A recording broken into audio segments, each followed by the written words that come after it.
What up, dudes? Back in the P-47. I tried to stream this on Saturday and it did not go very well because I still kind of learn now to fly the thing. Crashed and burned, Mav. But I've since read the Mudspike guide, which is pretty interesting reading. There's like good historical portions at the beginning which are interesting, plus the systems I think are pretty fascinating. The plane's complex, and I think that's one of the cool things that's about flying it. So we're going to go into that today, and hopefully we're going to do a little bit better. Going to try some high altitude operations.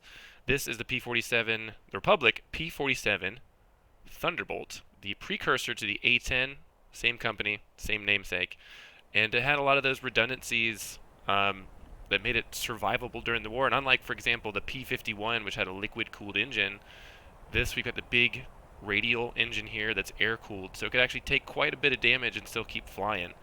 And just like the A-10 was built around the GAU-8, the cannon, this airplane was built around this particular engine. And it's an interesting operation, but it also makes it kind of a challenge to fly because it has 2,000 horsepower.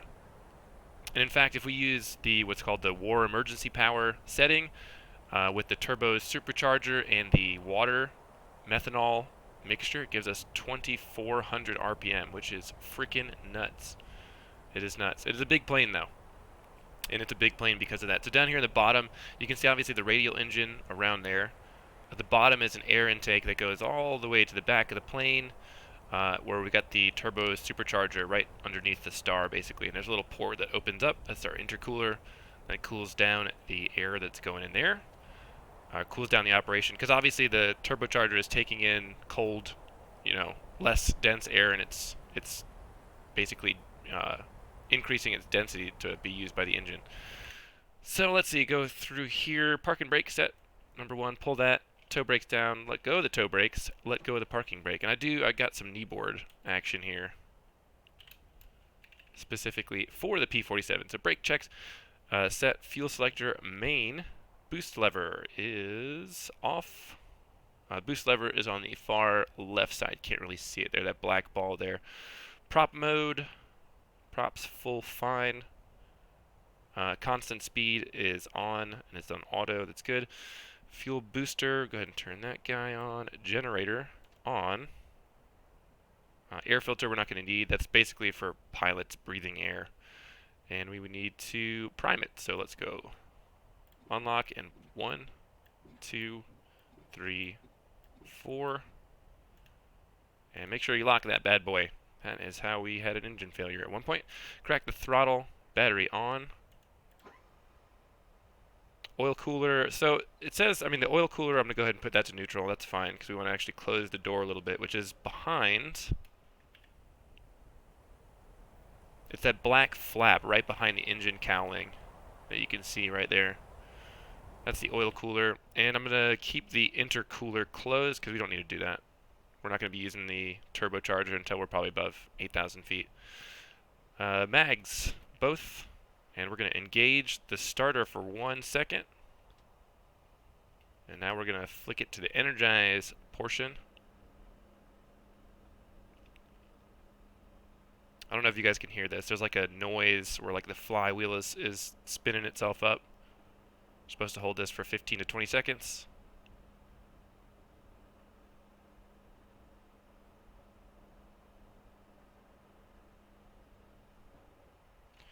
There we go, get rid of this. And now we're going to go start. And auto rich. There we go, easy. Now we just need to let it warm up. Usually above 100 on the cylinder head temperature. The engine will crap out on you if you try to take off before you let it warm up. So, kind of important part of this. In fact, we'll go ahead and close cowling just a little bit.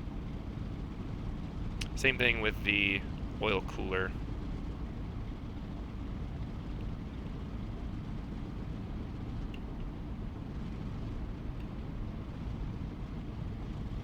Before we taxi, make sure the tail wheel is in the back position. That's unlocked. It allows the tail wheel to rotate, and you steer with differential braking. So like the P-41, the tail wheel is not hooked to the rudder pedals.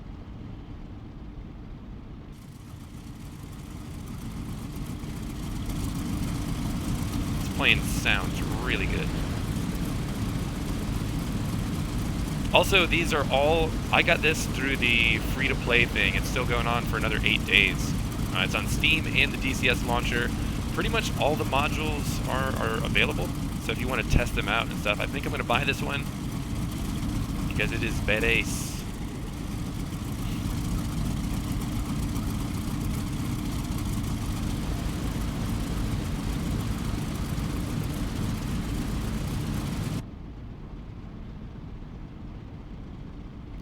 So we uncaged our attitude indicator and some other things. We'll go ahead and set the altimeter, I think standard pressure. 2.902, and this is the directional gyro. So we're about 130.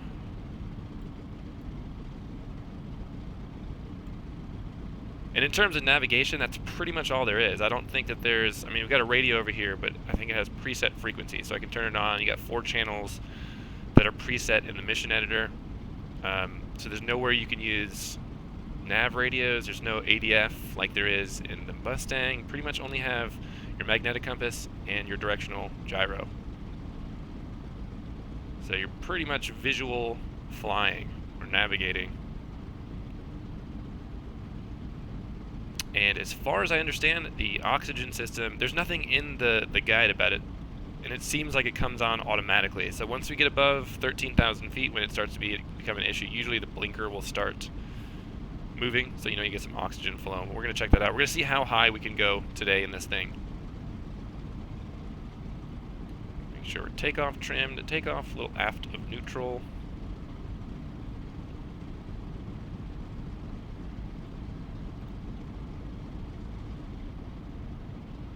There's also, in the settings, one thing I would recommend turning off. In the special settings, specifically for the P-47, there's a takeoff assist. It's like a slider. I think I used it a couple times. I heard that it can cause the plane to roll, just have like a random crash. It's not, I don't think you need it, is what I'm saying. Because there's a lot of torque, what happens, if we're sitting in the cockpit, the propeller rotates clockwise, right? So Newton's, second law, for every action there's an equal and opposite reaction. You get what's called torque effect. So the plane wants to roll opposite of that, meaning it wants to roll to the left, which adds more pressure on your left landing gear, which causes quite a bit of more drag on that side. So the plane wants to swerve to the right. So all you got to do is make sure you keep some good opposite right rudder. And the same thing when you're climbing out too. You get what's called P factor, which is where the angle of attack on the bottom right portion of the blade down here would be taking a bigger bite, which causes the plane obviously to yaw to the left. So again, we need to keep right rudder. And this plane kind of feels like a helicopter in that regard. Like there's a lot of it is rudder control and trying to keep it coordinated. And I wish that with the earlier gun sights, it had a slip skid indicator on the gun sight, which I wish this had, because it feels like a lot of times I'm like looking down in the cockpit trying to see if we're staying coordinated and stuff. Because you can spin it. I haven't done it, but a guy that I was flying with did, trying to pull some crazy maneuvers. So we're above 100 on the cylinder head temperature. Oil pressure, fuel pressure is good, and our oil temperature, I mean, I guess we're about 40 degrees Celsius, which is good enough. So let's go. Taxi checklist. Flaps up, altimeter set, canopies open, tail wheels unlocked, cow flaps. Go ahead and open those all the way. And it says throttle and boost levers interconnect. I would recommend not doing that. We're at sea level. You don't need to have the boost lever connected to the throttle. It's just going to be too much power. You're going to have to use crazy rudder to take off. If you were at a higher density altitude, or you're at an airfield that was in the mountains or something, maybe. But you just don't need it at sea level, so we're not going to use it. And to disengage the parking brake, tap the toe brakes. And it should start rolling. There we go, buddy. The ground steering feels weird. It's a little bit to get used to because you have to tap. So right now it'll keep turning unless I'm tapping the left pedal brake.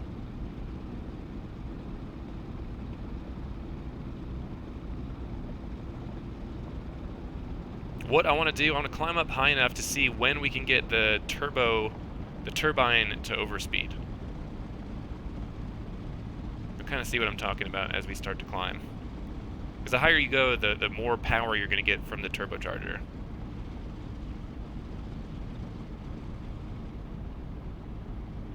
Line it up.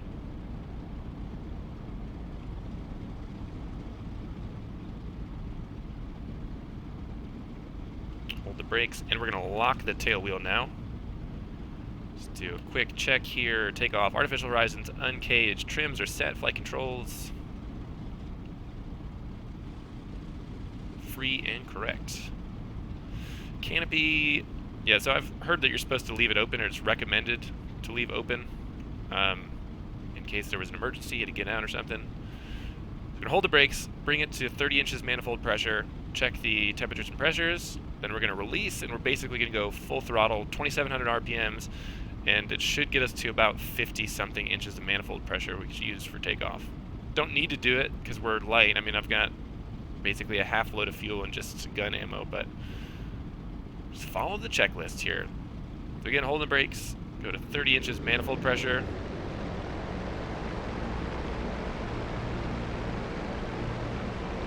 Oil pressure, fuel pressure is good, oil temperature is just about good. And we'll release the brakes, and now keep engine power forward. So there we go, at sea level we're only going to get about 45 inches manifold pressure.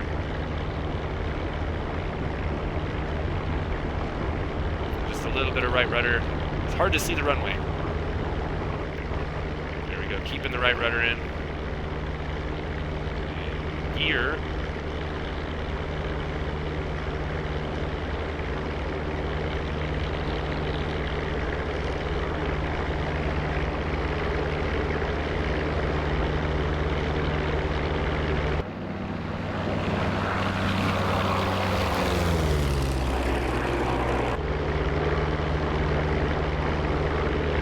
There we go, now the gear light is off. The landing gear takes quite a bit of time to transit.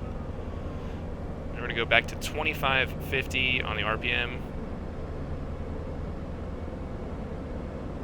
Pretty much, I believe we just leave it there. And I'm going to go ahead and bring it back to 40 inches of manifold pressure here.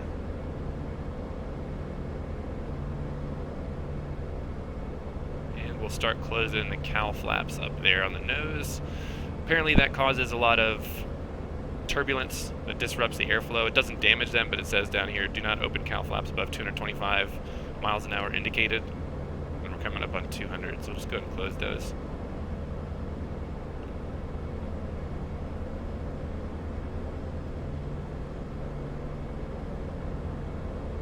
Do a climb and turn. So just going to see how high we can go, what the service ceiling is on this thing. I believe it said to climb at about 150, so we'll go ahead and start trimming some nose up action here.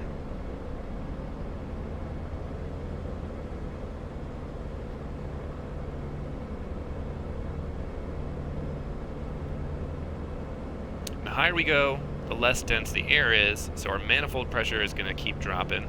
So now it's about 38 inches, so we go back up to 40 and just keep doing that. Once it gets maxed out, then we'll think about turning on the supercharger.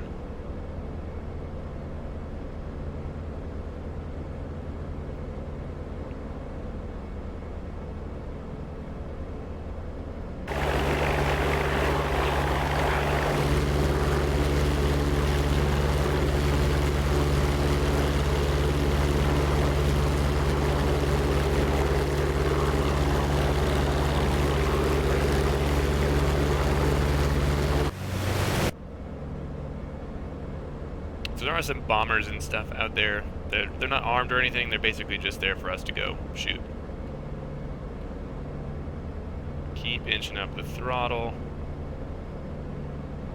And the other day when I was flying it, what happened when I damaged it was controlling the turbocharger and advancing that lever ahead of the throttle. So basically what's going to happen is once we get maxed out on the power, which is there, so now I'm at full power, and you can see we're at about 39 inches manifold pressure. Now basically, if we wanted more power, I would use that left lever to control the turbocharger, which I will do shortly. So I'm basically going to leave the throttle where it's at, and now we're just going to control excess power with the turbocharger. And I believe they said normally that you wouldn't do that below 7,000 feet. For one, the air density isn't going to allow you to get too much extra power, but two, you're going to cook the engine if you use it too much.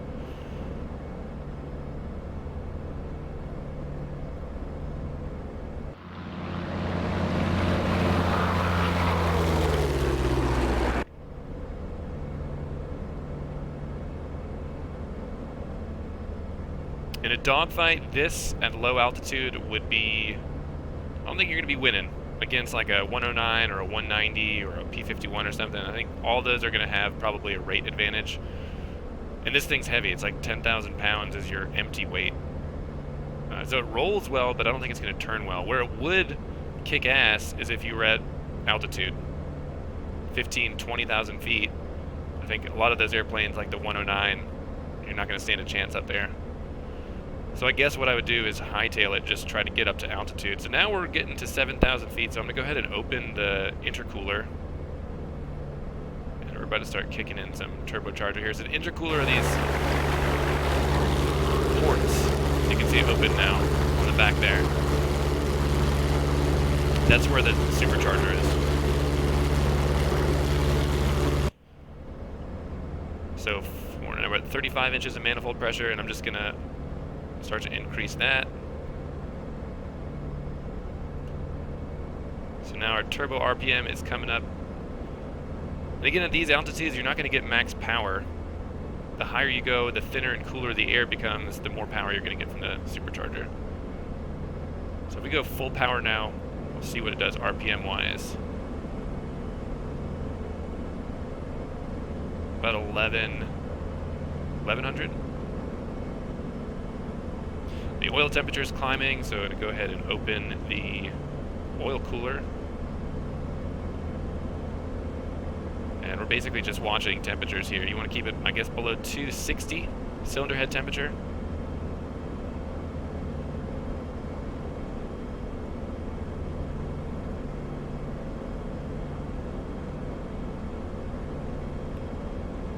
Get trimmed here. Again, going for 150, I think is VY. And check out the rate of climb. So at 150 miles an hour indicated, we're doing over 2,000 feet per minute, 10,000 feet in a propeller plane, which is nuts. And it's only going to increase too as the turbine RPM spools up. We're now about 1250.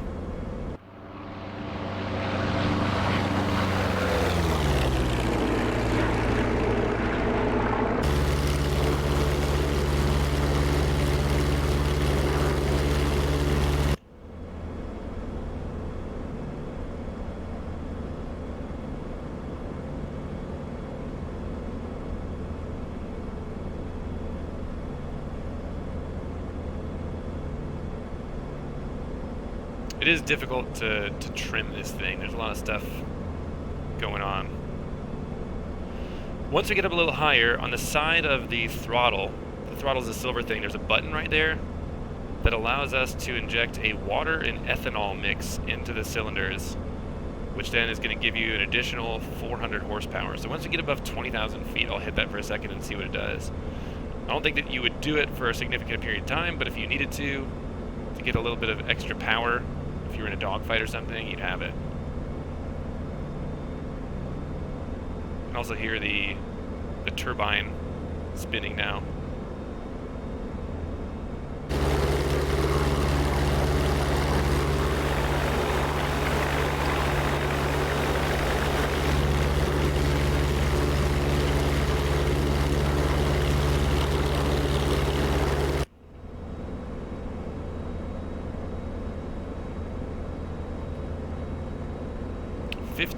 RPMs on the turbine, and now climbing 2,000, still 2,000 feet, passing through 14,500.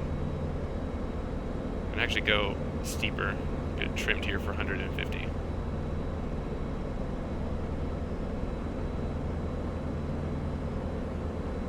So now we're at 4,000 feet per minute climb at 150 indicated. That's basically jet performance, particularly at these altitudes. That is insane.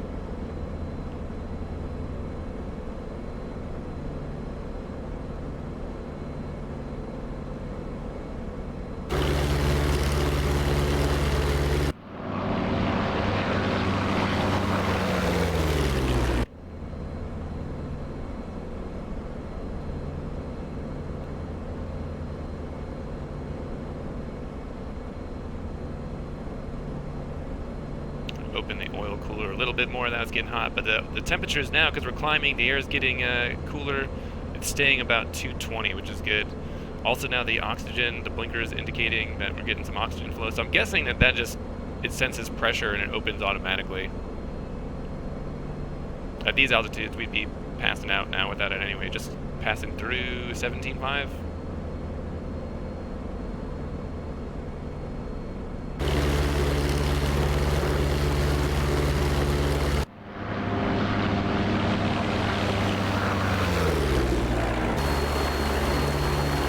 Hear the whistle of the turbo.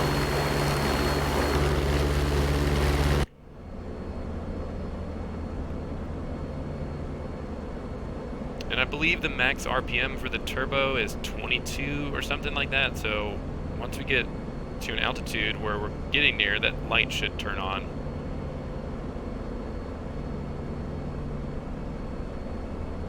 $19,000 feet.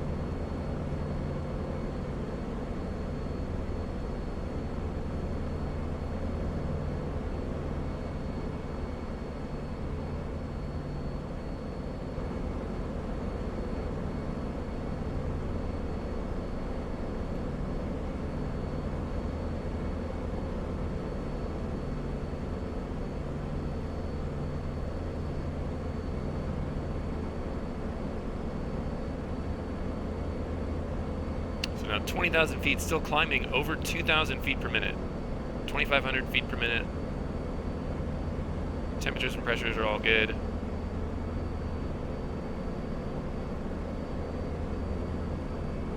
I'm also curious to see what kind of forward indicated airspeed you get once we level out here. Also, I was talking about P factor and looking down at the rudder pedals, you can see what I'm still holding in, even at this density of air. These power settings. One of the guys that I was flying with had a couple takeoffs where the plane just, not using that right rudder, particularly after you rotate it. And again, 2,000 horsepower is so much torque. The plane rolled over onto the left and just nosedived into some hangars. Thought it was a glitch or something. It's just torque. Just torque. Coming up 23,000.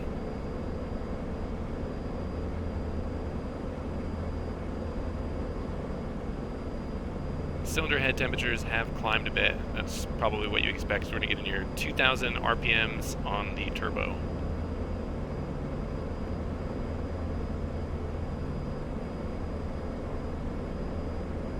Alright, let's kick on the war emergency power. So this is going to spray water and ethanol mix into the cylinders. So we hit this button. Goes up to 60 inches of manifold pressure.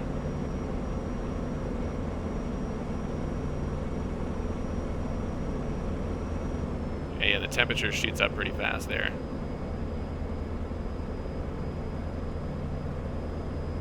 So you get about, 10 inches of manifold pressure from that button.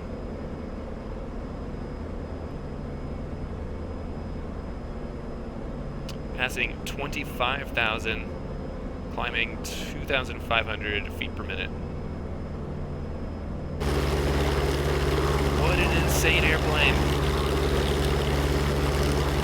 Open the intercooler all the way.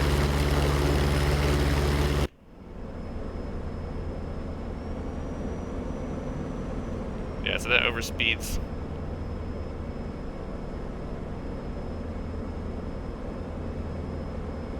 Are we contrailing yet? Nope.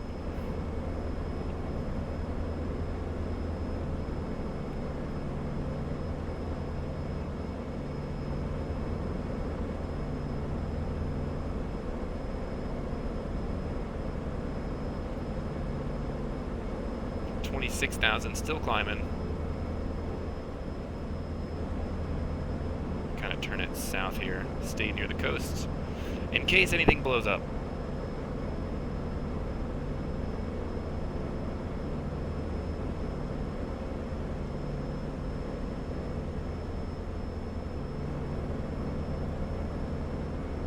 $3,000 feet per minute climb while turning.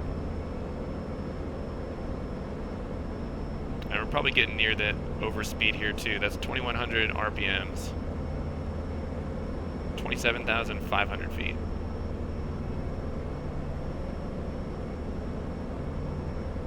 And you can hear the whistle of the turbo now too.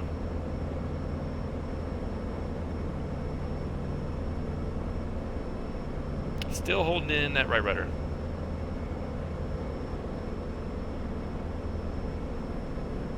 Actually descending now. Let's get back up. Keep it coming.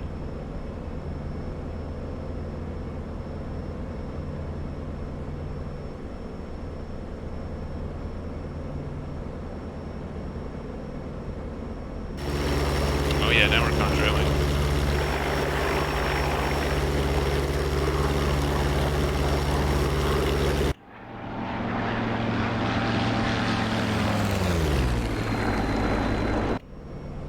Freaking awesome.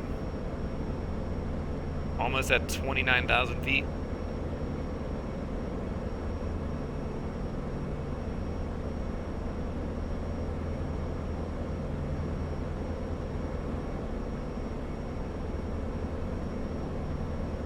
Can we do 30?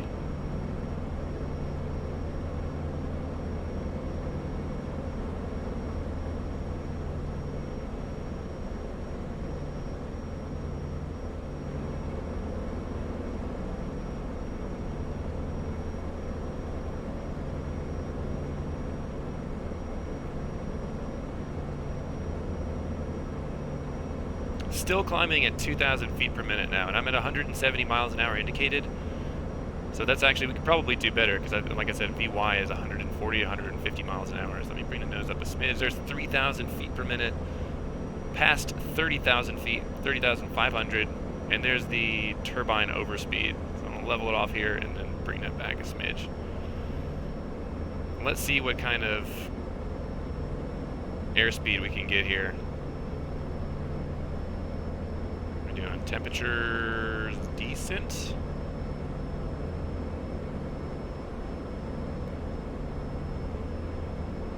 we're just going to go level flight and trim it here.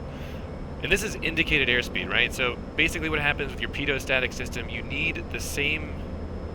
The easiest way I can explain this is that you need the same amount of air molecules to give you a ram air pressure to have an indicated airspeed. So we're at 200 miles an hour indicated right now, but we're at 30,000 feet. So the air is really, really, like, not dense.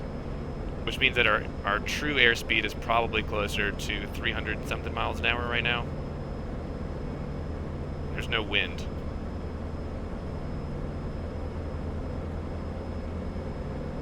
And that's 30,000 feet level, going 220 miles an hour indicated. Alright, let's go see if we can find a target or two. I know there's a couple bombers that are around a river up here.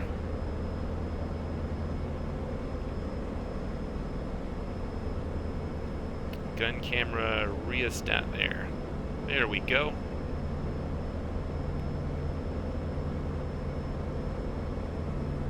We're climbing again.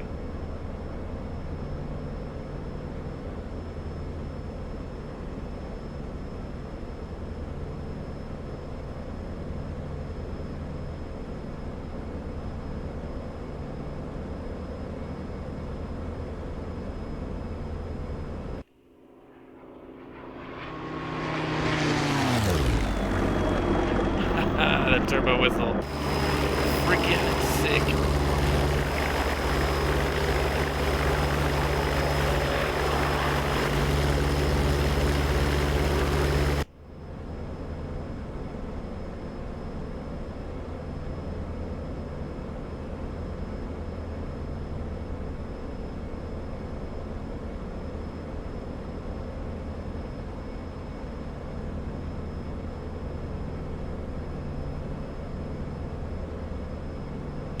Melon, what up, dude? Retard.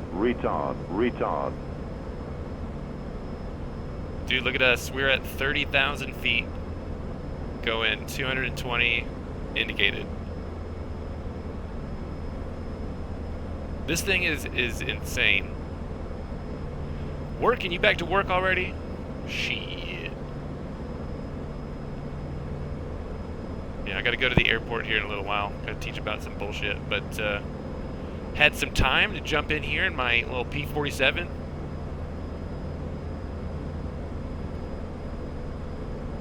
Monday, oh yeah, because of the New Year.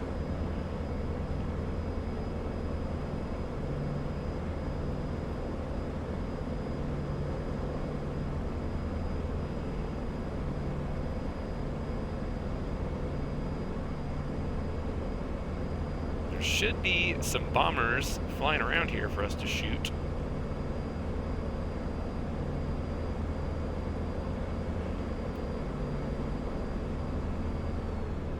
Go ahead and descend down here.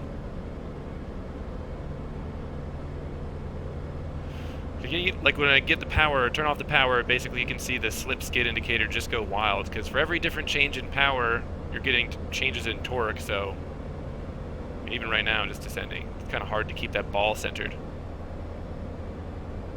Oh yeah, dude, this thing, probably right now my current obsession with DZS. Super fun.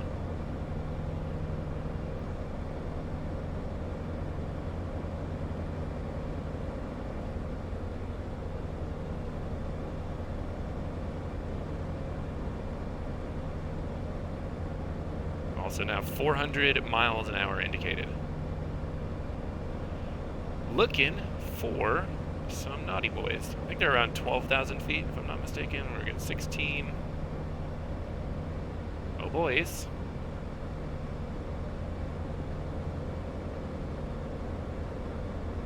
There we go. Dead ahead. Where are they coming at us?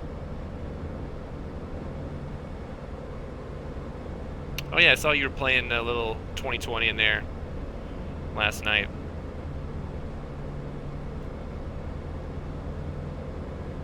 So you can get behind the trailing plane. We'll just pick them off.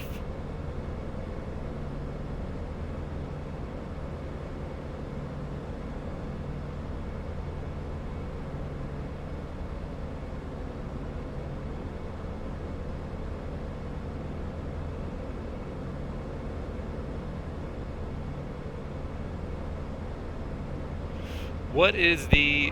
Yeah, so what is that? A Piper what? I saw a screenshot that you posted. I don't think I've ever seen one of those before.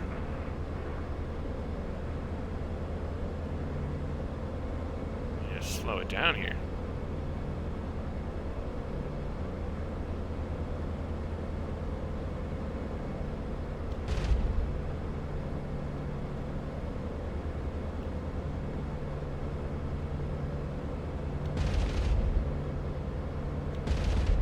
Go over the engines. There we go. See, that's what I'm talking about.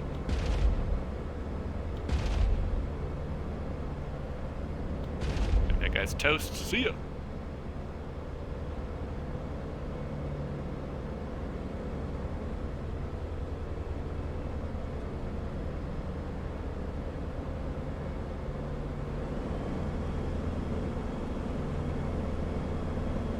Oh, it's a semi. Oh, okay. I have seen one of those before. For whatever reason, I thought your screenshot was, it looked like a single engine.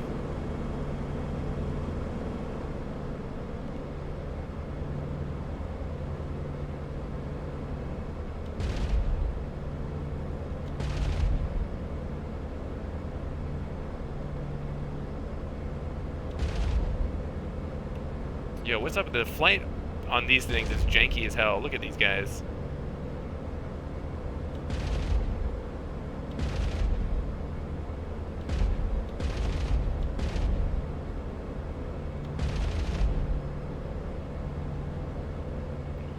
That guy go that just buzzed me. You're next, friend.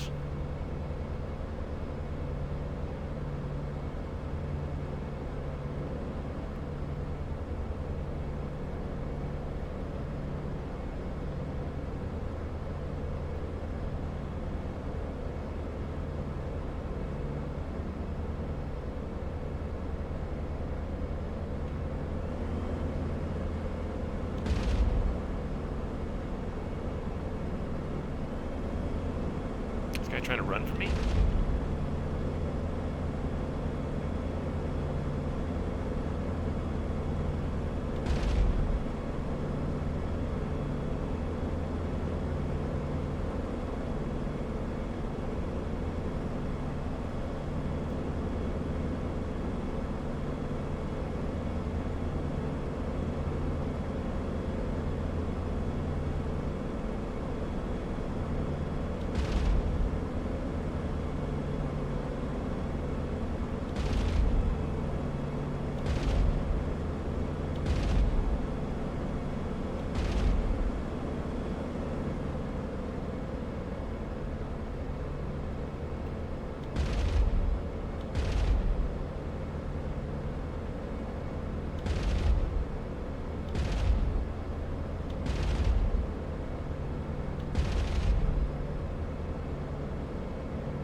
See ya.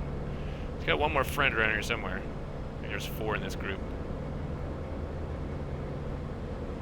I'm excited to try some dogfighting against humans. I was trying against the AI, and I think a 190, and it just, I mean, I can't really keep up with it that altitude. If I restarted it, I guess, where they were at like 15 or 20,000 feet, I would have an advantage. A P-38 would definitely be cool. The visibility on landing would be a bit nicer. This is kind of a trick to land. You basically have to trust that you're lined up with the runway. Is that an arc boy? Is he dead?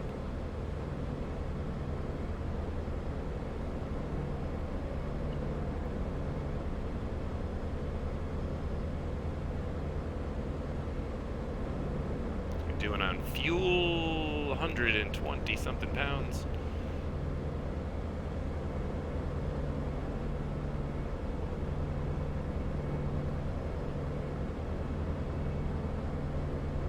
Something crashed into the wall. We got someone right below us. Boys, it's a me.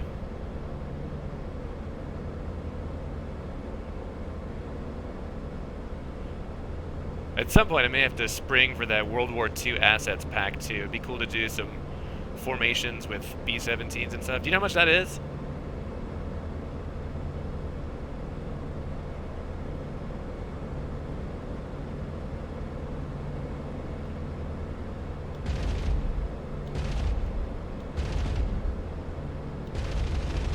Oh god, came in too hot.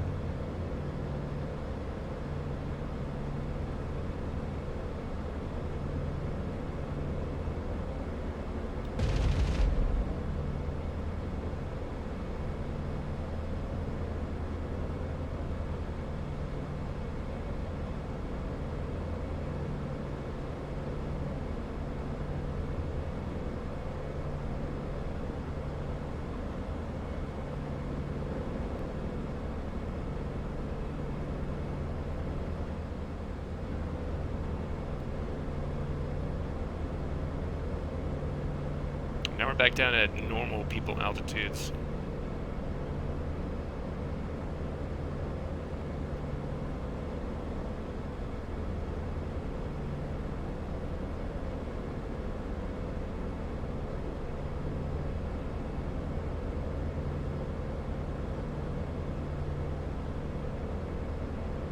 This guy, if he flies back to Cappelletti, what I made with this mission is basically another one of those base capture things. So you can go, if you take out all of the surface-to-air stuff at Cappelletti, I think then it will switch over to a blue aerodrome. But there's some ACAC guns, some Flak. Kind of tempted to go fly over there and see what that's like.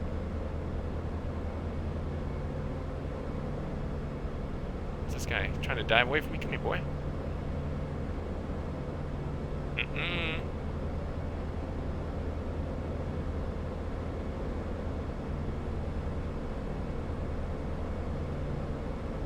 Oh, did he? What the hell?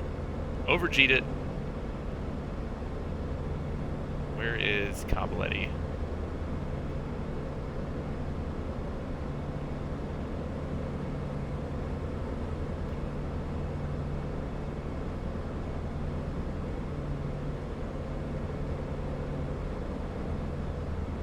Let's go see what the Flak looks like.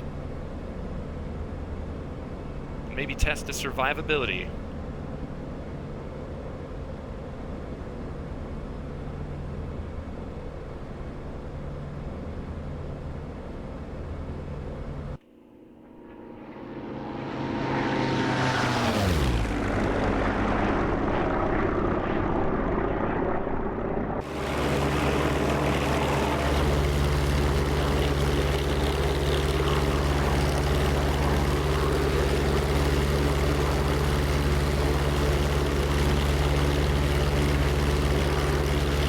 Yeah, the sounds are badass.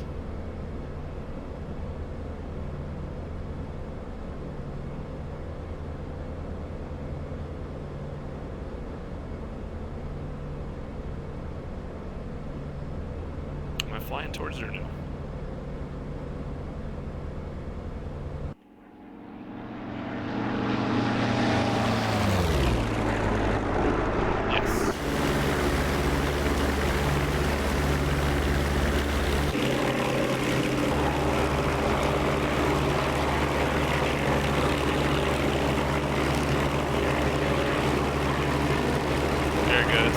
to see some pop up here.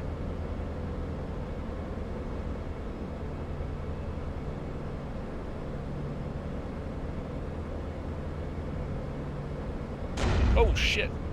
Okay. We're gonna turn away from the airport now. Prop governor.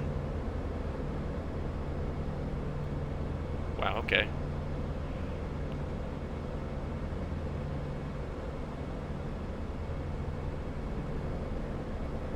I might have to turn off the governor and do this manually. Let's turn that.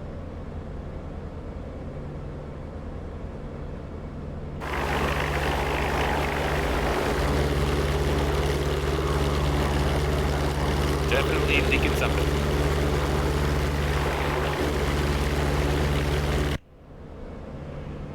Okay.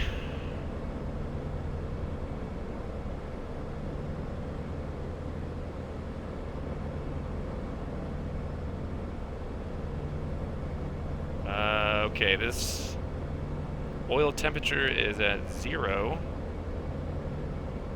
Manifold pressure is staying constant, so maybe it's just the gauges. Let me go back into auto. Can I? Can't. Oh shit.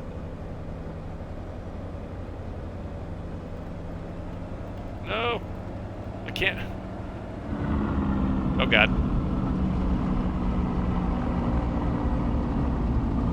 Well.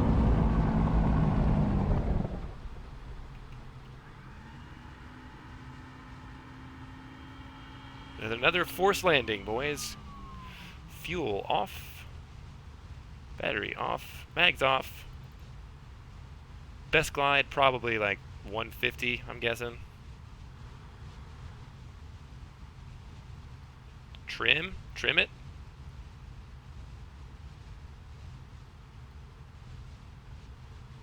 Looking for a field.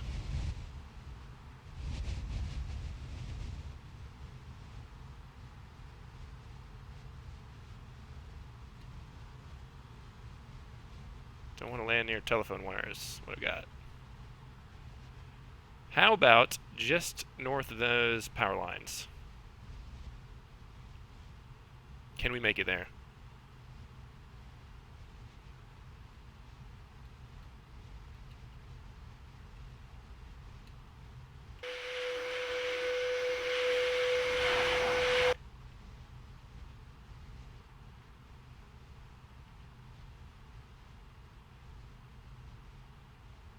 If we have to, we can put it in between these trees. I think it's doable.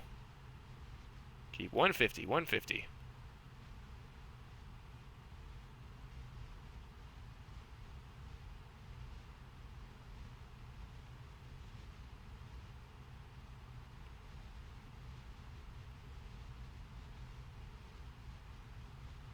I think I've done more forced landings in this than I have actual field landings. We're gonna have to put it in between these trees, boys. R.I.P. I misjudged that glide.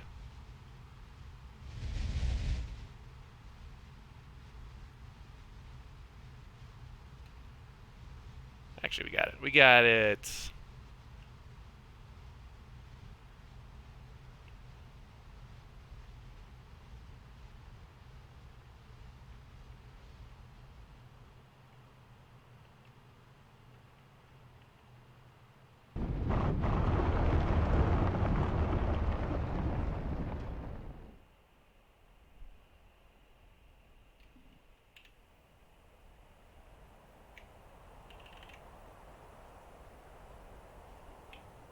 What were you saying?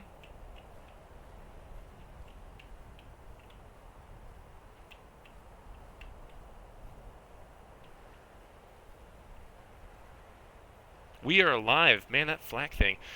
I don't know what was going on with the prop governor. I put it back into manual, I think, and then it wouldn't let me select decrease. So the RPM kept going up. I think we probably could have limped it back. I'm not really sure what happened there.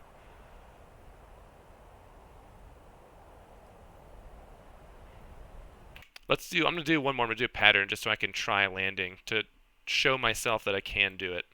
P-47, we'll take that one. Thanks.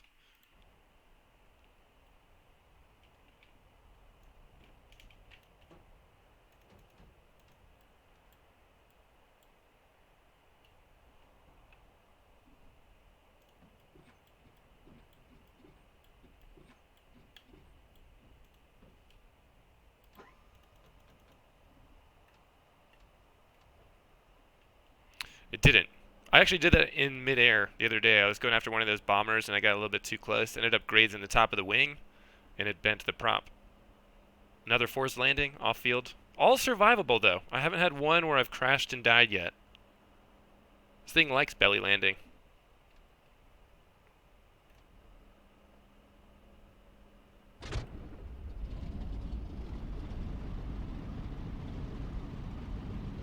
Warm it up, baby.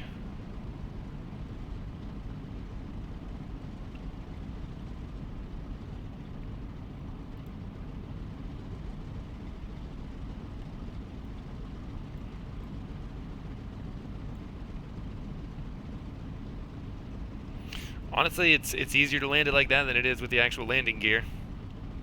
You know what I'm talking about.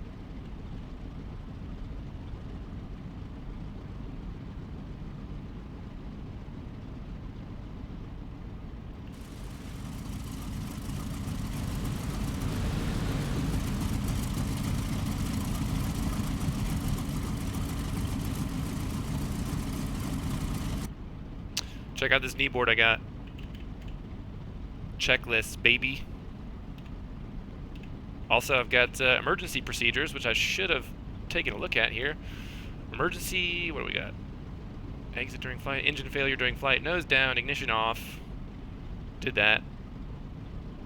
Airplane equipped with belly tank, pull release. Did that. Fuel off. Did that. Didn't need flaps. I didn't want to use those. And master battery switch off. Did that. See, look, I went through the emergency procedure as listed. Who needs checklists?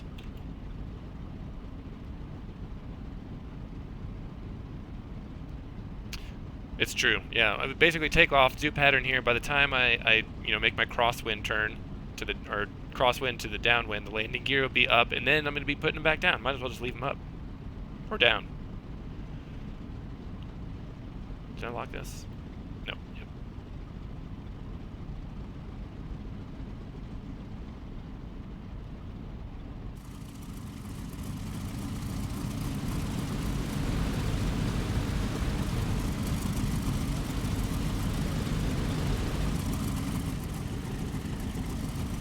You working from home today, or you actually at an office?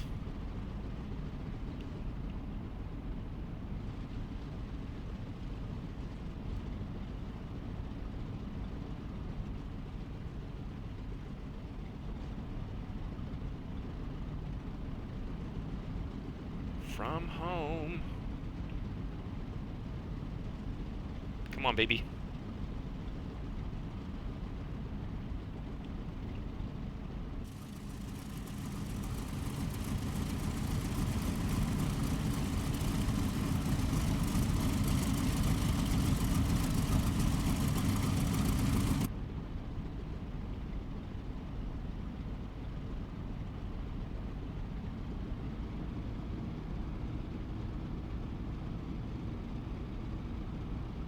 Call it good enough. It's over 100 degrees.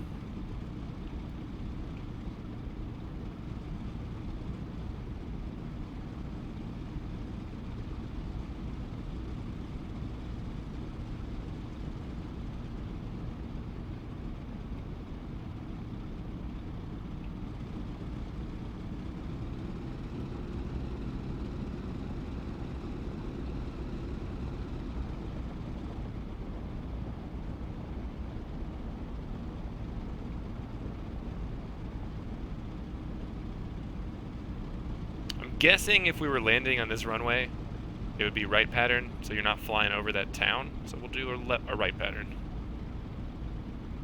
Brakes, nose wheel, or tail wheel.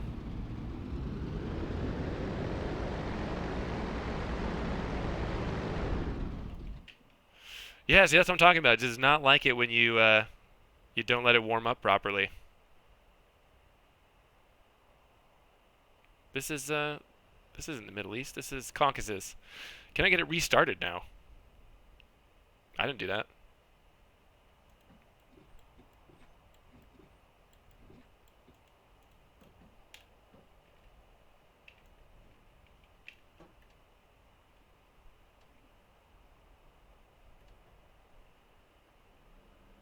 I think last time this happened, I couldn't get it restarted. Let's see what happens. I've had to do that a couple times, and it seems like when you get a little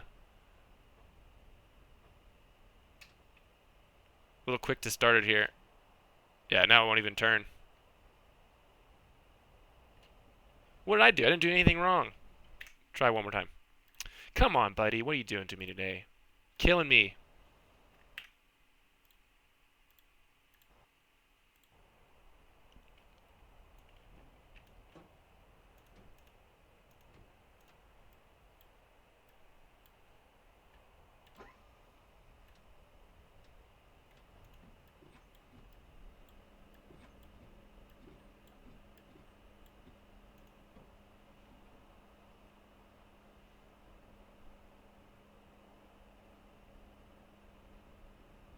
This pilot doesn't make errors, friend.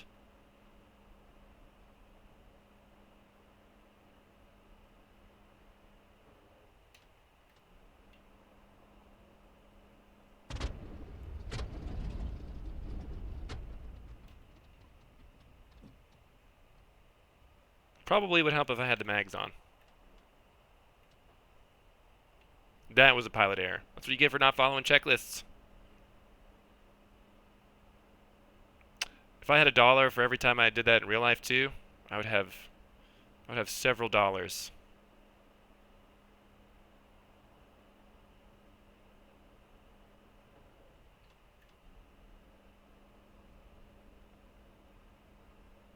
Come on, baby.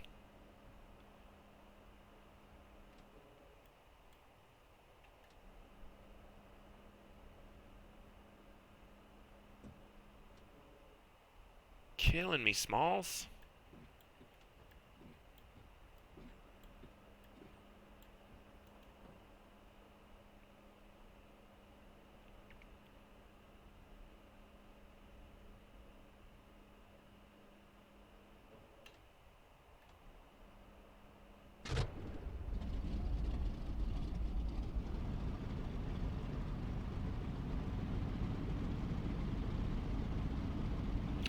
Now I guess we'll just sit here and have a chat while this thing decides it wants to warm up. Or not.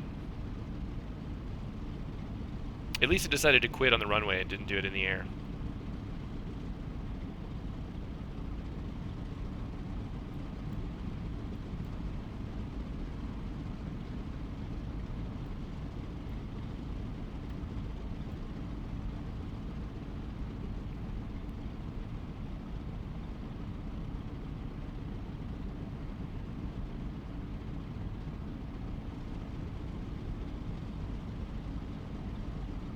Close the cowl flaps and oil cooler, make sure warm up a little faster.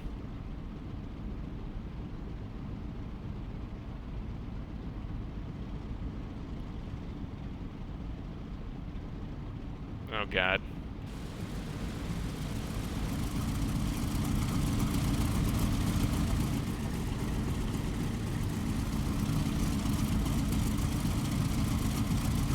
What is it a clip of?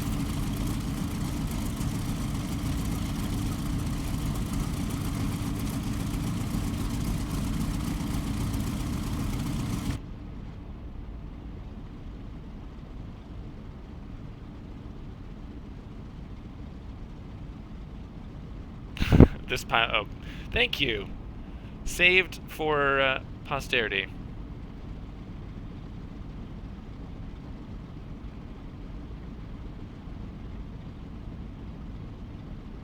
To be fair, I needed some coffee. Big lack of caffeine here.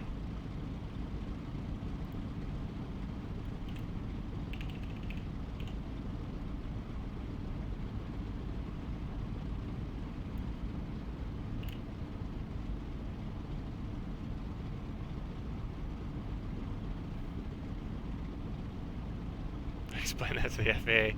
Hey, the FAA has certified me an acceptable pilot. What do you call it? Satisfactory. When you do your flight test and stuff, it's not a scale of like 1 to 10 or a grade. It's either satisfactory or unsatisfactory. So basically, the FAA has said I was a satisfactory pilot.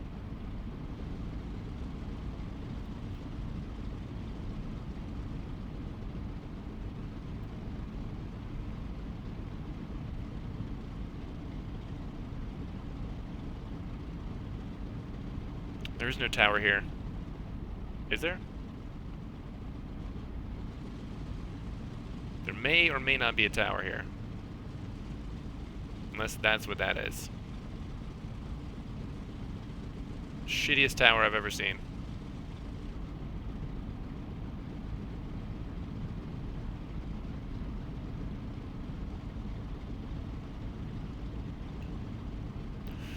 Alright, cylinder head temperature is 130, 140.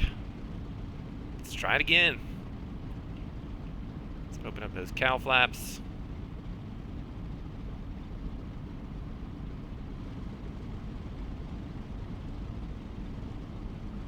All I want to do is one landing. Is that too much to ask?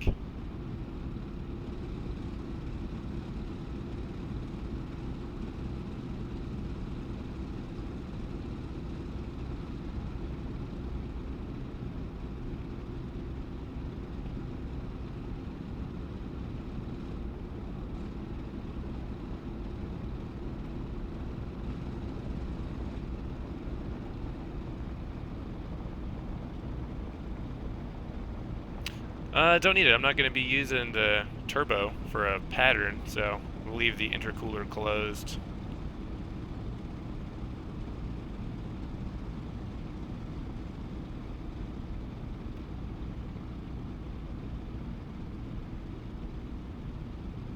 Also did a night flight the other day. I was in a public server trying to find something to do, and happened to be at night. The cockpit lighting looks pretty good. I don't know if you saw that picture that I posted on DCS Sweat Lodge. Alright, brakes, tail wheel. Just double check the checklist here.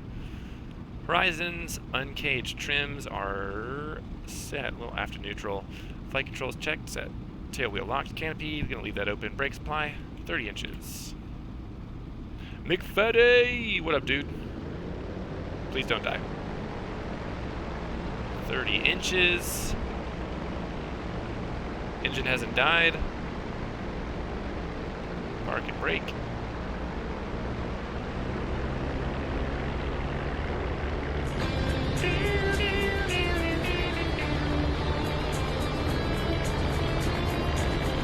Big Daddy, how you doing? How's dad life treating you? Go off the ground. Here.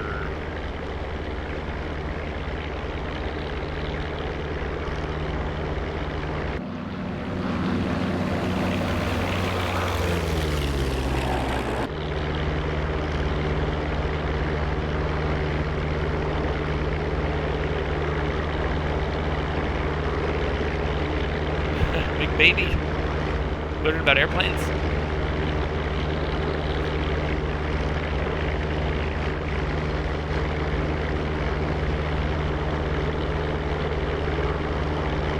To be fair, I did that relatively recently too.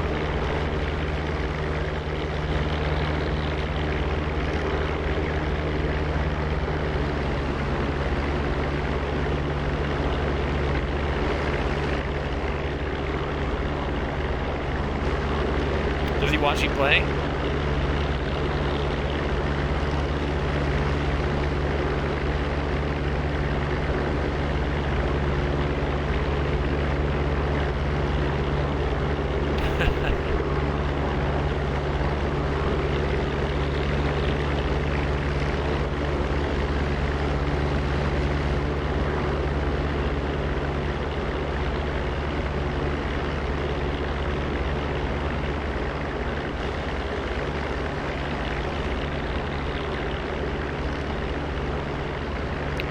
Here, baby.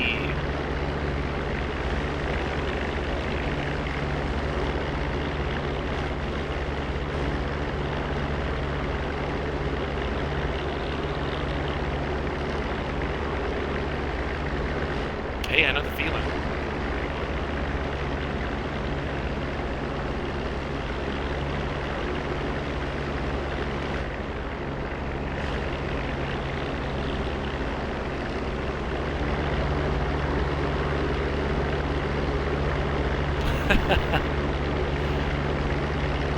Better make sure he's a Boeing boy.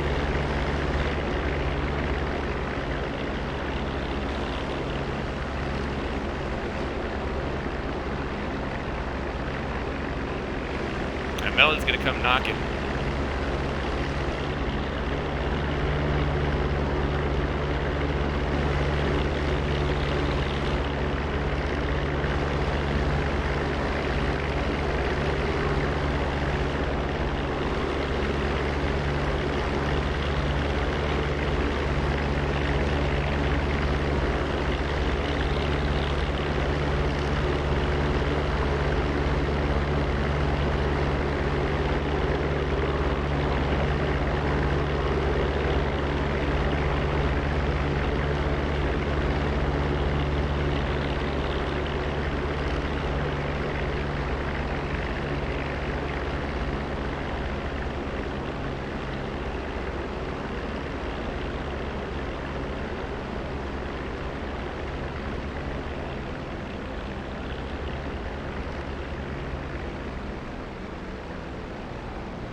Little tiny one.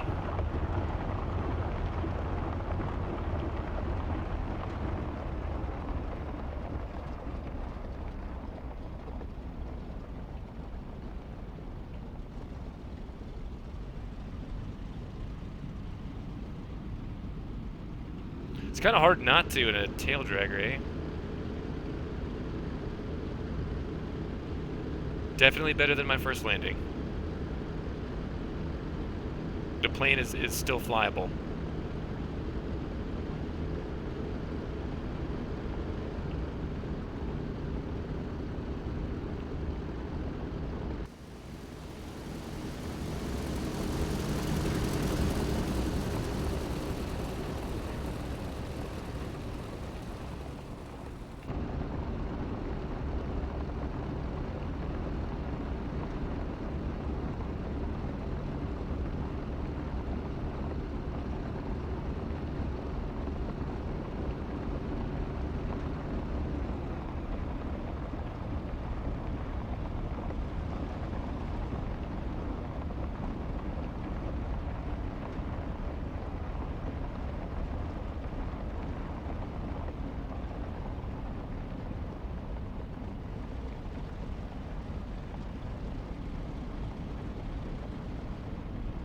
Alright, one more.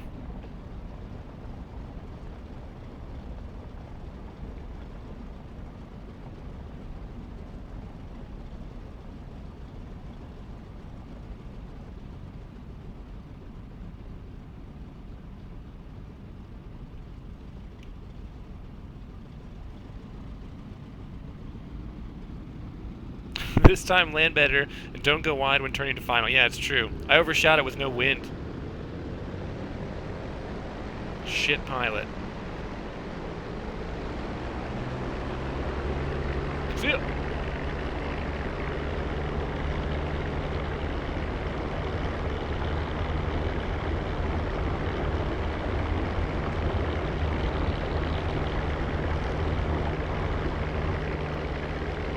Oh boy.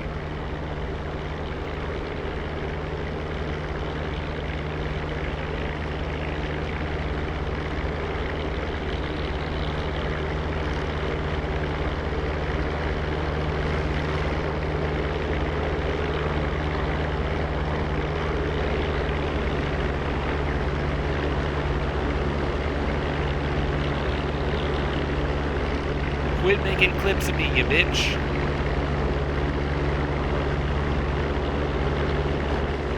I freaking love it. It's been pretty awesome.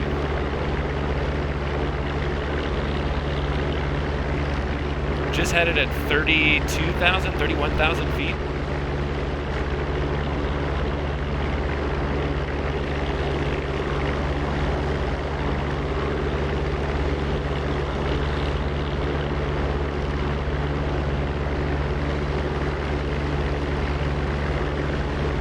Oh yeah, pretty much all the modules right now are free to play for another 8 days if you want to check it out.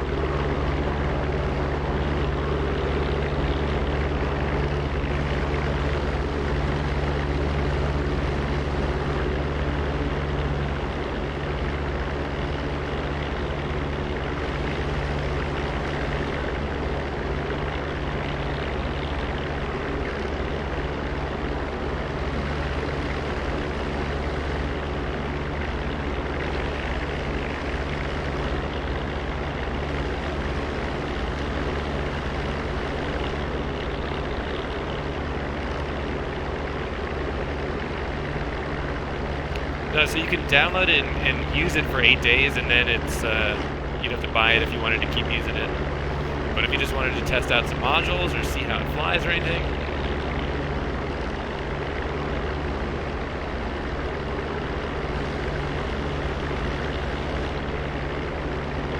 do a short approach so Melon doesn't yell at me.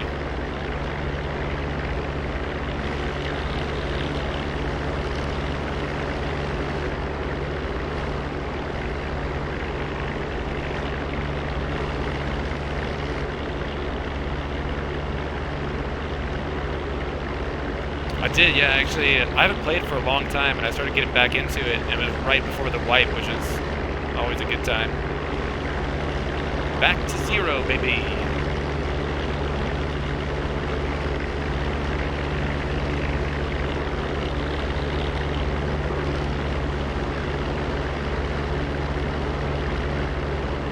Overshot it again.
Again?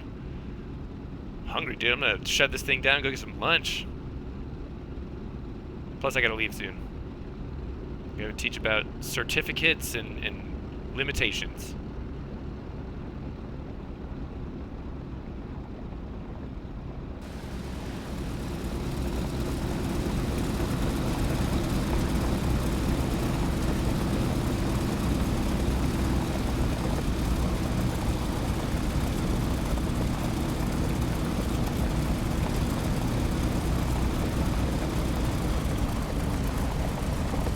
Certifications.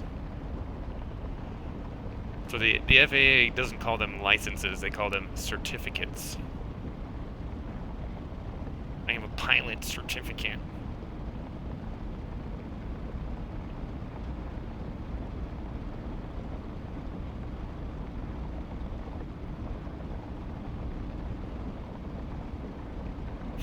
On Saturday morning, I tried to play with Kevin. And for whatever reason, Sam couldn't get it started, but Kevin, I mean DCS, he couldn't get DCS started, but Kevin got the Fokker Wolf, and he couldn't even taxi that thing to the runway. So I had to go back and edit it and air start for him so he could fly it. Shot him down a couple times.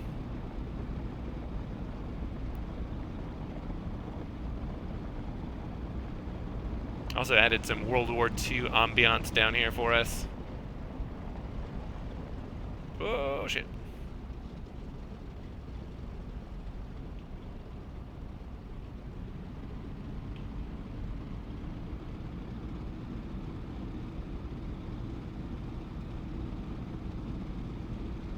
Said you're supposed to S-turn while you're taxiing so you can see where you're going. Got a little carried away, a little fast.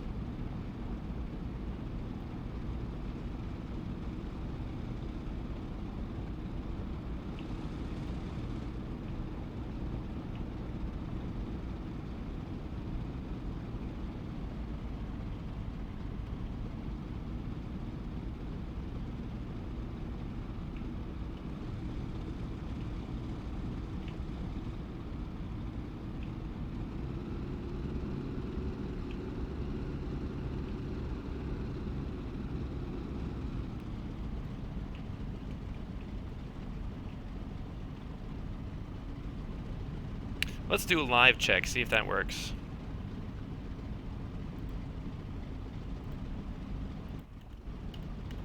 Oh yeah. Grounding wires intact, guys.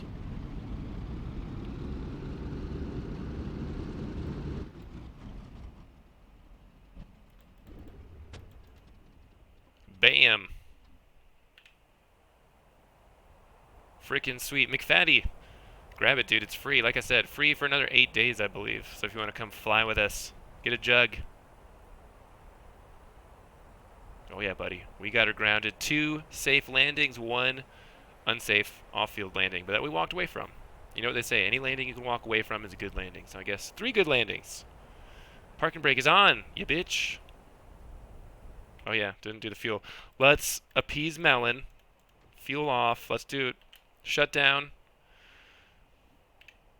Shut down. Brakes set. Flaps up. Gun camera sight is off. Did that. Cow flaps are open. Ignition's off. Fuel selector's off. Radio off. Pitot heat. Never turn it on. Battery's off. Generator. Fuel pump. Gun sight rheostat. Artificial horizon. Caged. And canopy is open. There you go, bud. Shutdown checklist complete. Thank you. We're really keeping an eye out for the FAA. Make sure that we're doing it all by the book here. Got to keep these certificates valid, you know what I mean? Alright, dude. McDaddy, congratulations to the best and only father in here. Melon, enjoy the rest of your working day. Guys, hey, hit me up this evening if you want to do some flying. McFaddy, get the jug, or the P-51, or the Fokker Wolf, or the... what's the other one? The 109 BF Messerschmitt? No, I don't know. Whatever. See you guys. Have a good one. Peace.